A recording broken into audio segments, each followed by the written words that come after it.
All right, my friends, I am super excited to be reviewing the 2022 BRZ, courtesy of Zygreen, and I'm super excited because I have been driving a 2013 Scion FR-S since new, bought it in July of 2013, still own it today. So almost 9 years I've been driving that car.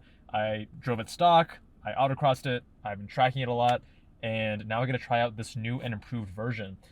So this is Fenton's car, his channel is Zygreen, and the car is mostly stock, but let me give you an overview. So first up, the engine is up to 2.4 liters of displacement, previous generation was 2, and in terms of horsepower, we're now at 225, last generation was 205, and torque is up to 184 pound-foot, up from 156 in the last generation. So the interesting thing to note though is that the car has been dynoed, not this exact car, but this generation has been dynoed, and it's putting 210 to 215 horsepower to the wheels. So a lot of people are saying that the actual value is a little bit sandbagged and it might be closer to 240 or 250 at the crank. We have about the same weight as the first generation, a little bit heavier, like 20 or 30-ish pounds, I believe. It's around 2,800 pounds. So that pesky little torque dip has been mostly resolved. Now in terms of modifications, pretty light stuff. We got an oil cooler. We have some Enkei wheel 17x8 wrapped in Champiro SX2 tires, 225s, and of course, brake pads. But I've been driving the car for the last 30 minutes and I have a lot of thoughts in terms of comparing this to the prior generation. So, first of all, the steering, which, as some of you know, I do care a lot about steering in a car, is not as tight, not as, I guess, communicative in terms of feedback compared to the prior generation. So, especially right on center and a little bit off center, if I'm 1 or 2 degrees off, it'll hold that little angle. And it feels kind of weird. The 30 minutes I've been driving it, I haven't quite gotten used to it. But Fenton did mention that he got the car, he tracks this car, and he, ran over a pretty nasty berm at the track, had to align it afterwards. And even now the car is not quite at center with the steering wheel and the car's trajectory. So maybe the alignment needs some more tweaking, and that might just be an issue with this car, but I want to try another BRZ or GR86 of this new generation to really know for certain. In terms of the shifter is vastly improved. So in my car, I've been driving it 80,000 miles, close to 9 years, and going across gears, going from like second to third or fourth to fifth or the other direction is oftentimes a little bit tricky. It's not the smoothest. This is way better. This is substantially better. Much more confidence inspiring with the shifts.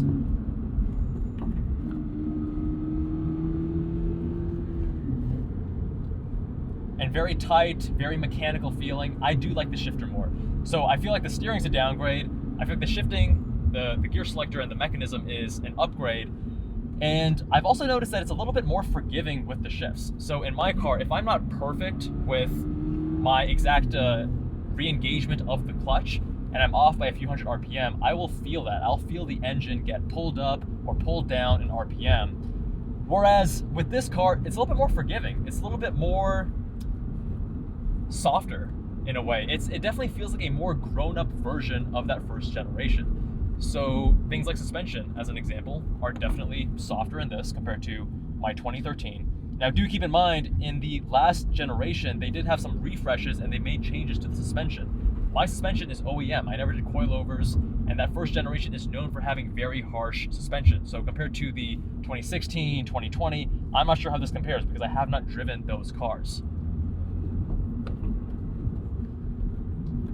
I also removed the clutch assist spring on my car. I don't believe Fenton has in his. So the clutch engagement feels a little bit different, feels a little bit lighter. I personally prefer it a little bit heavier, but I'm sure by removing the spring, you're gonna have more or less a similar feeling. So overall first impressions, this is very much the same car, the same DNA, just with very small tweaks and adjustments. The biggest difference though is of course the engine. So that pesky torque dip in the first generation is more or less gone. I mean, you can still, I guess it is still slightly there if you look at the dyno, but I do not feel it at, the 3,500 to 5,000-ish RPM from the first generation. And that's pretty huge.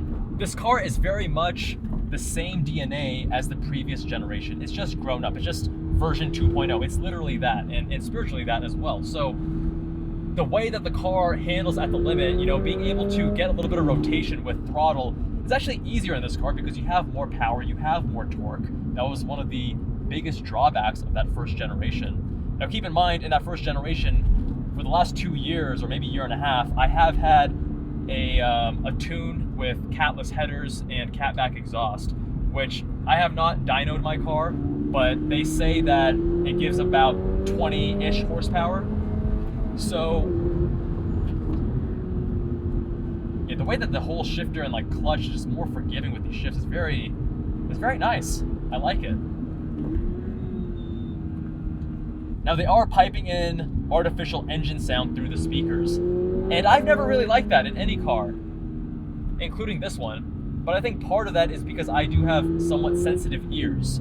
So when you get to the, you know, closer to redline and it's louder and it almost sounds a little bit sibilant, like the around 8,000 hertz, it feels a little bit harsh to the ears. I really don't like that, but you can go to the dealer and they can disable that through their little control module. So if I were to get one of the GR86s or new BRZs, I would personally definitely do that. Now overall, this car is more grown up, but it hasn't lost its playful character. I feel like some cars, when they grow up a little bit too much, they aren't as playful, they aren't as fun. But this has the same core DNA, so you're able to rotate and get a little bit of oversteer on throttle input, especially on those slower corners. Again, a little bit easier than the prior generation because you have that added power and torque. It's a little bit more refined too, so I noticed on the highway coming here that it's still a loud sports car, but it's definitely a lot quieter on the highway compared to my car.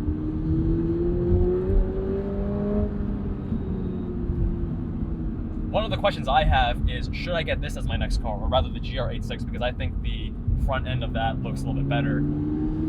And I'm on the fence. The power is substantial enough of a change, especially in the mid-range, because that's where you had that really nasty torque dip, such that the car feels much more alive. That's not a very prominent deficiency of this car anymore. However, I'm not sure if it is a big enough jump for me to justify it as my next track toy, my next track weapon, because my goal of driving is to become a better driver and to, you know, enjoy the process. And as I feel, you know, that I am slowing in my learning with the FR-S, the question is, can I still get enough of a challenge? You know, I still have a lot to learn as a driver, but is that deficit going to be big enough with this car? And I'm not sure. It definitely feels a lot faster, I'll tell you that.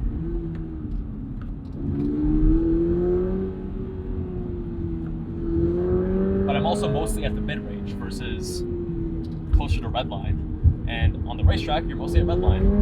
Woo, there we go. Same playful character. Able to get rotation when you want it. Yeah. But just like my car, it also does, it first understeers before it gives way to oversteer. And you notice that on these, even on these twisty canyon roads.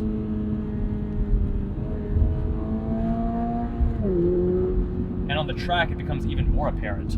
But that's something that you can address with some aftermarket suspension modifications, adding some camber to the front, namely. Just about everything in the car I like. I mean, even something as small as the new material they have on the steering wheel, it just feels so much more premium. The cabin is much more insulated, it's much quieter, and I don't see a lot of reviewers actually talking about the difference, but it is quite substantial, a lot bigger than I expected. You know, having Apple CarPlay here, you know, just like these small little tweaks make a big difference in the day-to-day drivability and experience of the car. Now, am I going to get one? I'm leaning towards yes. However, I probably will not keep mine stock. I will probably make it a very intentional track toy, a track weapon to, again, develop my driving technique. But I think Subaru and Toyota, they knocked it out of the park with this car. It is what we as car enthusiasts need. It's what we want. It's this cheap rear-wheel drive tossable sports car that still is, you know, slow car driven fast. Even though the engine, the torque and power bump is substantial, you're not going from slow car to fast car. You're going from slow car to not as slow car. You're not really blowing yourself you're not really blowing your socks off with the new power delivery. So see here, the steering wheel is off and it just kind of holds it. It just holds it. And most cars don't do that. I know my FRS doesn't do that. It just feels a little bit weird. So again, not sure if it's this specific car or if it's just the generation, because I know they have made some updates to this generation's electric power steering. But overall, fantastic vehicle. Everything that they have changed, I like, right? The power delivery is the biggest one. That is the biggest change to the driving experience, torque and power. And it's quite substantial. The car no longer has a deficiency in that regard. The transmission, vastly improved. I feel much more confident with the shifts, especially going across. Even engaging and disengaging the clutch, I feel like the shifts are just more smooth and forgiving. You still have that playful character. You still have the very predictable, you know, at the limit kind of behavior that you want in a FR sports car. And I'm gonna say that as a driver, as a car enthusiast, I think I prioritize steering a little bit more so than the average person. I think the average car enthusiast maybe has engine and sound up here and steering down here. And maybe for me it's like this, where engine and sound is important, but steering in a light sports car like this is really mission critical to me. So a little bit less communicative, a little bit kind of strange on center and slightly off center behavior, but overall phenomenal vehicle, still really fun to drive. It's still the car that we all know and love, with just addressing any of those minor little grievances. Huge shout out to Zygreen for letting me review his cars. Much love, my friends, and I'll see you guys in that next one.